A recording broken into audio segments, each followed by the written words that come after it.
Hello दोस्तों, मैं सनी गुप्ता आपका स्वागत करता हूं अपने YouTube चैनल कलयुग धार्मिक आस्था में। आज आपको बताने वाला हूं मत्स्य जयंती के महत्व तथा पूजा विधि के बारे में। मत्स्य जयंती की संपूर्ण जानकारी जानने के लिए इस वीडियो में अंत तक बने रहिए। भगवान विष्णु के 10 प्रमुख अवतारों में एक अवतार मत्स्य अवतार कहलाता है। भगवान विष्णु का ये रूप मीन यानी मछली का है। मत्स्य जयंती चैत्र मास में शुक्ल पक्ष तृतीया को मनाई जाती है। इस दिन भगवान विष्णु के मत्स्य अवतार की पूजा की जाती है। मान्यता के अनुसार भगवान विष्णु का पहला अवतार सतयुग के दौरान मछली का रूप ही था। मत्स्य जयंती को शुक्ल पक्ष के दौरान चैत्र के महीने में तृतीया तिथि को मनाया जाता है। हिंदू पौराणिक कथाओं के अनुसार मत्स्य अवतार एक सींग वाली मछली है जो महाप्रलय के दौरान दिखाई देती है। यह उत्सव चैत्र नवरात्रि के तीसरे दिन के दौरान आता है। यह जयंती भगवान विष्णु के मत्स्य अवतार को समर्पित है। यह तिथि भगवान विष्णु के भक्तों के लिए मत्स्य जयंती के रूप में एक महत्वपूर्ण दिन है। इस दिन पूरे देश में भगवान विष्णु के मंदिरों में विशेष पूजा की जाती है। आंध्र प्रदेश में तिरुपति के पास एक मंदिर है जिसका नाम नागालपुरम वेद नारायण स्वामी है। यह मंदिर भगवान विष्णु के मत्स्य अवतार को समर्पित है। इस मंदिर में इस दिन बहुत बड़ा उत्सव मनाया जाता है। भगवान विष्णु के इस रूप ने दमनका नाम के राक्षस से ब्रह्मांड को बचाया था। मत्स्य अवतार की पूजा करने के लिए अनुष्ठानों, परंपराओं और रीति रिवाजों के बारे में कोई उल्लेख नहीं है।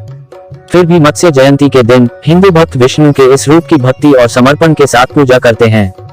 यह त्योहार पूरे देश में भगवान विष्णु के मंदिरों में एक भव्य तरीके से मनाया जाता है।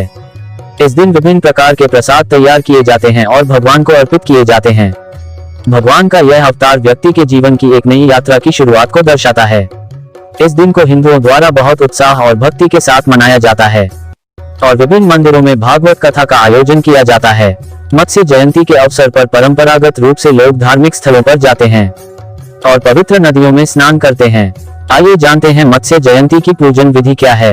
इस दिन किसी नदी में स्नान करने का भी महत्व माना जाता है। यदि पवित्र नदियों में जाना संभव न हो तो घर में शुद्ध जल का प्रयोग करना चाहिए। सूर्योदय के समय सूर्य को अर्घ्य देना चाहिए। भगवान विष्णु की पूजा करनी चाहिए और श्री नमो नारायण मंत्र का जाप करना चाहिए। वैसे तो ये पूजा किसी पवित्र नदी पर की जाती है जहां मछलियां हो। इस दिन ये पूजा विशेष रूप से मछलियों के रूप में की जाती है, पर अगर घर में भी आप करना चाहते हैं तो घर में भी की जा सकती है। आप अपने घर के पूजा स्थल पर वेदी रखें और उसे गंगाजल से साफ करें और उस पर पीला कपड़ा बिछा ले। भगवान विष्णु की मत्स्य अवतार मूर्ति को पीले कपड़े पर रखें। अगर भगवान विष्णु की मत्स्य अवतार की मूर्ति या चित्र न मिले तो आटे या चांदी की मछली की मूर्ति भी स्थापित कर सकते हैं, या जिसके घर में मछली पली हो तो आप उनका भी पूजन कर सकते हैं। भगवान को चंदन केसर का तिलक लगाएं। फूलों की माला भगवान को अर्पित करनी चाहिए। पूजा करते समय भगवान को पंचामृत, फल, मेवे आदि का भोग लगाना चाहिए। मत्स्य अवतार कथा का पाठ करना चाहिए। भगवद और मत्स्य पुराण पाठ का आयोजन किया जाना चाहिए। विष्णु आरती करते समय धूप और दीपक का प्रयोग करना चाहिए। आरती के बाद भगवान को भोग लगाना चाहिए। भोग के रूप में खीर और मिठाई का प्रयोग करना चाहिए। इसके बाद इसे परिवार के सदस्यों में बांट देना चाहिए। मत्स्य जयंती के दिन ब्राह्मणों को भोजन और दक्षिणा अर्पित करना अत्यधिक लाभकारी माना जाता है। मत्स्य जयंती के दिन करें ये काम। इस दिन भगवान विष्णु के मत्स्य रूप का ध्यान करते रहें। नदियों और अन्य जलाशयों में मछलियों को गेहूं के आटे की छोटी छोटी गोलियां चढ़ानी चाहिए। इस दिन जीवित मछलियों को नदी में छोड़ना बहुत ही शुभ माना जाता है। इस उपाय के करने से भगवान विष्णु की कृपा प्राप्त होती है, साथ ही कोटि गुना पुण्य प्राप्त होता है। आइए जानते हैं भगवान के मछली रूप की कुछ अद्भुत जानकारी। पौराणिक मान्यताओं के अनुसार एक बार भगवान विष्णु ने धरती को बचाने के लिए मत्स्य अवतार लिया था, इसलिए मछलियों को बहुत ही शुभ माना जाता है। मछलियों को रोजाना सुबह दाने डालना बहुत शुभ माना जाता है। मछलियों को गुरु ग्रह से जोड़कर देखा जाता है। ऐसी मान्यता है कि मछलियों को रोजाना दाना डालने से बुरे ग्रहों के अशुभ प्रभाव दूर होते हैं। मछलियों को खिलाना और उनकी देखभाल करना वास्तु में भी बेहद शुभ माना जाता है और ऐसा करने से घर में सकारात्मक ऊर्जा का प्रवाह होता है। इस दिन 7 प्रकार के अनाज का दान करना चाहिए।